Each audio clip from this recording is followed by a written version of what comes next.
My name is Harry Wilson, and I'm running for New York State Comptroller. I'm here today to discuss two reasons. One, to announce the launch of a cause and effect tour across the state to understand how the budget fiasco in Albany is hurting real people and causing real problems in their lives. And secondly, to identify the role that the current unelected state comptroller has played in creating the current budget fiasco. As Chairman Cox said, I'm a native New Yorker. I was born in upstate Fulton County, and I live in Westchester now with my wife and 4 children. My mother and my father's parents came to New York from Greece because they believed it was the land of opportunity. For many of us, including me, it has been. But now, bad policy choices in Albany are coming home to roost, threatening our state's future and strangling that opportunity. The state's budget is past due. Our elected leaders have not been able to close a $9 billion deficit. Their solutions center largely on borrowing and tax increases, building on a legacy of fiscal gimmicks. Meanwhile, the core problem, which is out of control spending, remains unaddressed. Our budget fiasco is not just an Albany problem. It creates real problems for real people. And whether it is delayed tax increases that affect families struggling to get by, or delayed school aid that affects New Yorkers and young children across the state, the examples of poor management are with us every day. I've watched our tax burden make New York less and less competitive over the past 4 decades. I've watched manufacturing jobs, including my mother's, leave this state because of the poor business environment we've created. That's modern day New York. Bad leadership and bad policy hurting good people. People have to live in fear whether they can afford to make their home payment or pay for college, like my family had to live in fear of. I've watched friends, relatives, and neighbors pack up and leave the state because they can no longer afford their taxes or no longer can find a job to take care of their family. Now, the root of these problems is simple. Legislators serially spend more and more of your hard-earned tax money. They do it to win votes, not to serve the public, but for the selfish goal of winning one more term in office. And they do it because they fear the special interests that fund their campaigns and demand their support. Just look at the race to the top debacle this past week. New York State lost out on $700 million in federal funds, money we desperately need because of the role of the special interests and our legislators' inability to strike a deal on a common sense solution proposed by a Democratic president.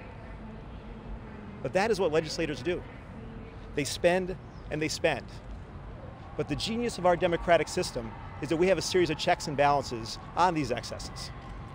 In New York State, the comptroller is supposed to be the check on the system. He's the chief fiscal officer of the state, the taxpayer's watchdog. But unfortunately for us taxpayers, the current comptroller is not a watchdog, but a lapdog. No candidate for statewide office is more responsible for the current mess we're in than the current sitting comptroller. He spent 20 years voting for the spending increases, tax increases, debt increases, and fiscal gimmicks that brought us to the brink of disaster. And as the unelected comptroller, he has been a bystander as spending has continued to increase, over $9 billion alone just last year. In his nearly 25 years as a career politician, state spending has increased by nearly $100 billion, more than twice the rate of inflation. He's the sole trustee of the state pension fund, yet he has no investment experience and was completely silent during last year's pension reform debate. And meanwhile, as widespread allegations of pension padding have resonated across the state, triggering an investigation, the sitting comptroller again was silent. He's afraid to lead, afraid to take on special interests, and afraid to fulfill the pledge he made to the taxpayers to be their watchdog. And let us not forget how he got his position. He was never elected. After his predecessor resigned in a scandal, the governor of his own party and a bipartisan independent commission passed him over. Despite that, his buddies in the legislature still appointed him to the position anyways. They knew what they were getting. Someone who voted the exact same way on all the out-of-control spending issues that came before them, someone who voted with them every step of the way, and now someone who owes his very job to the people he is supposed to oversee. No wonder he's been missing in action while the state has melted down. And now finally, with a tough election at hand, he begins to issue press release after press release, complaining about the same financial shenanigans he voted for and supported throughout the last 25 years.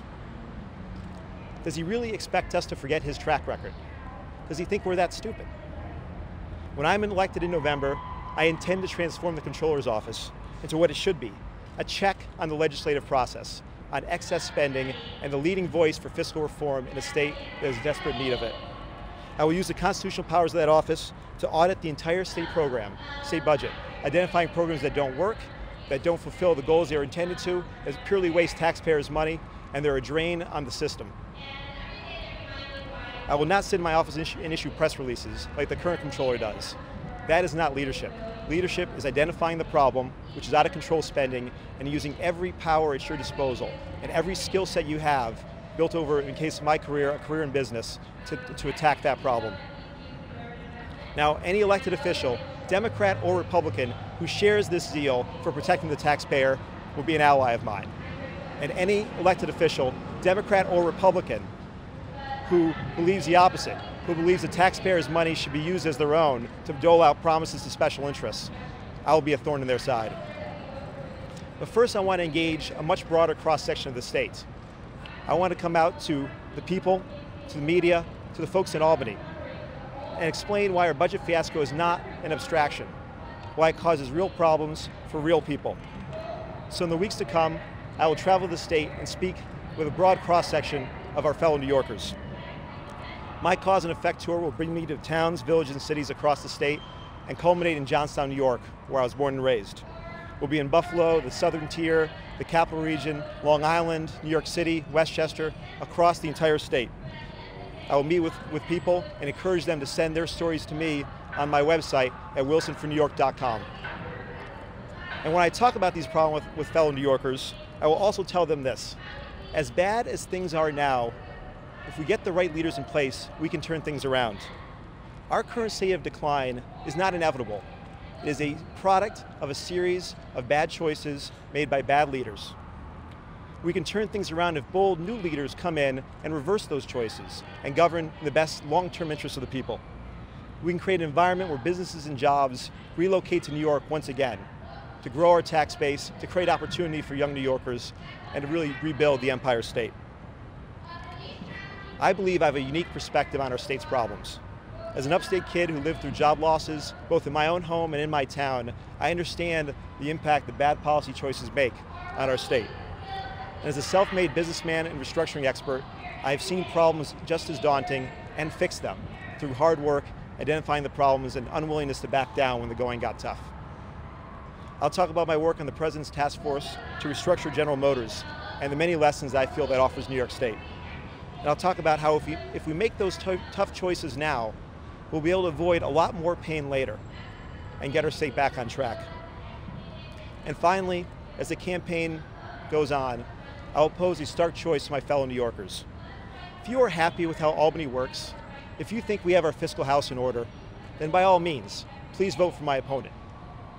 But if you believe that someone who understands upstate New York, the suburbs, and the city, someone who has restructured large companies and intends to do the exact same thing with Albany, and if you believe we need to make those tough choices for the benefit of both ourselves and our children, then I want your vote in November.